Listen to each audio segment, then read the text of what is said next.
बाराती आवेला अब बाराती आवे से पहले का गवाला हमने घर में क्या कि हमने के बुलावल गइल बा इहे सब गीत गावे खातिर। अब बाकी तो लोग गीत गइबे करब धोखेबाज रजऊ, लेकिन जब हमने की यहाँ बारात आवेला रहेला तो हमने के घर के माइक में लोग आवेला लोग भैया अपना खोरिया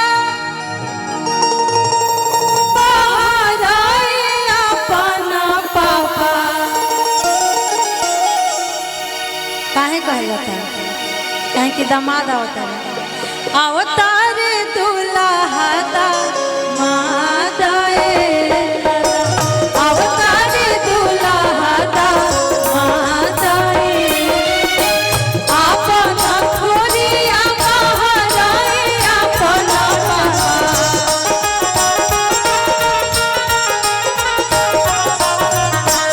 अपना खोरिया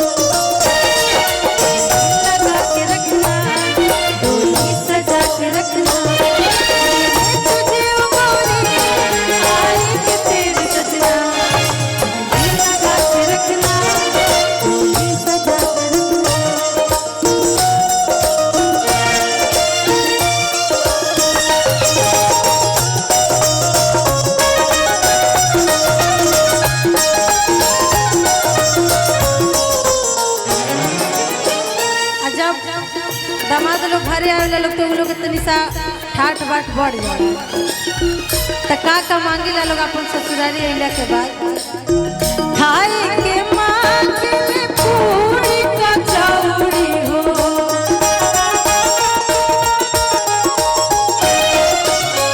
खाए के मांगे में पूरी कचौड़ी हो पियने के मांगस ठंडा पानी पियने के मांगस ठंडा पानी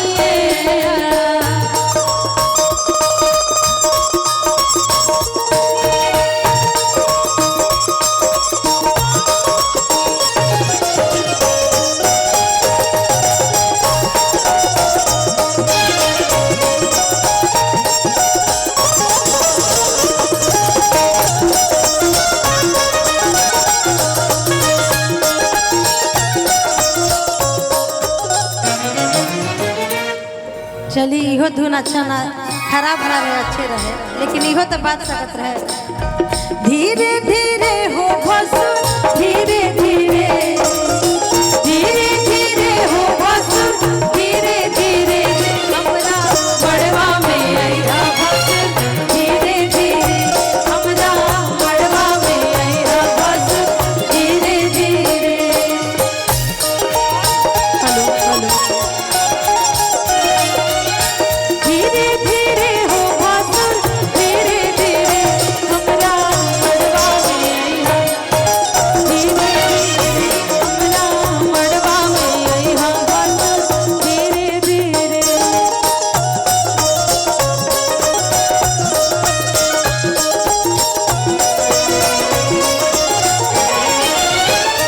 जब खाए पी के व्यवस्था हो जाला तब का मांगता लोग बैठे के मांगे टेबुल कुर्सी हो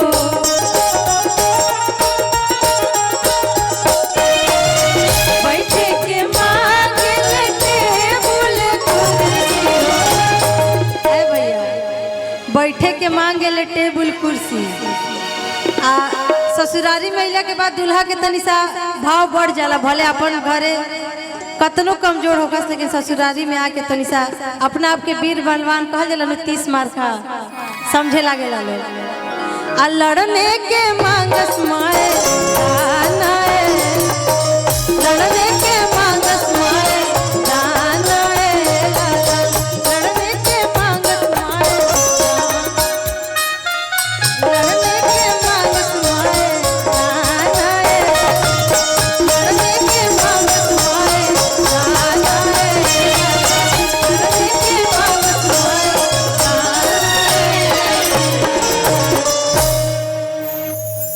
बाकी अब सारा कर्मठ के गीत बाद में हम सुनाई। अभी कहे के बाद कि सिया जी बहनिया हमार हो,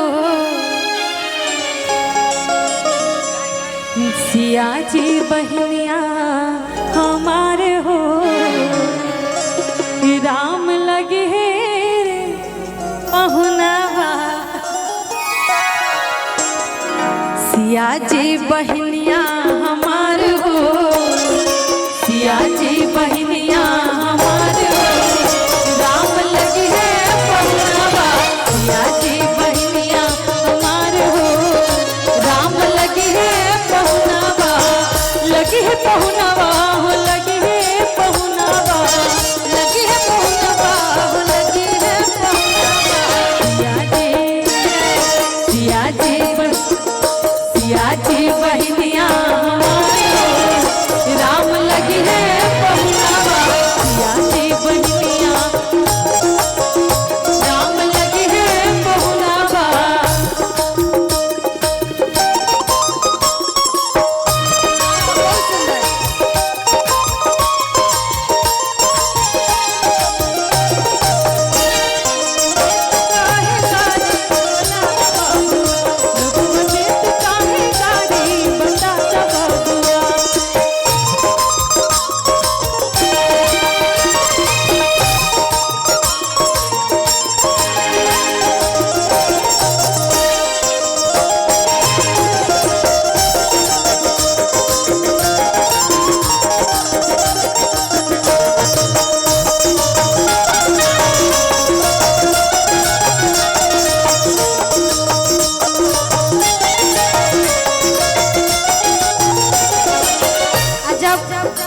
लड़किया से पूछल जाता कि कौना नाता से तू सिया जी के अपन बहन कहत अड़ू, तो लड़किया कहतिया मिथिला के नाता से सिया जी बहनिया, मिथिला के नाता से सिया जी बहनिया। और का इता मिथिला के नाता से सिया जी हमार बहन लगले, आ राम जी पहुनवा कौना नाता से लगले? सिया जी के नाता से राम जी पहुनावा। सिया जी के नाता से राम जी पहुनावा। मिथिला के नाता से सिया जी बहनिया, सिया जी के नाता से राम जी पहुनावा। मिथिला नगरिया निहाल हो, मिथिला नगरिया निहाल हो, राम लगी है पहुनावा। सिया जी बहनिया हमार हो, राम लगी है पहुनावा।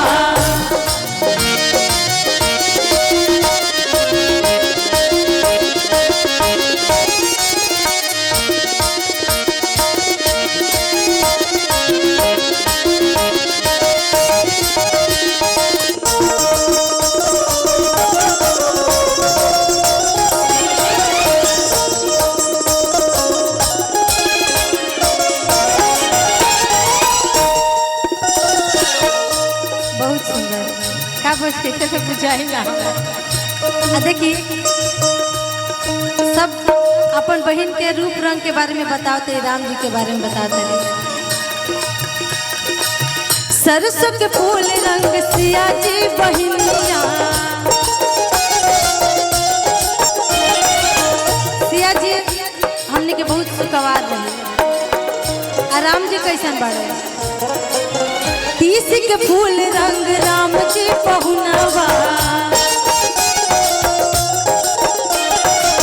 सरसों के फूल रंग सिया जी बहनिया।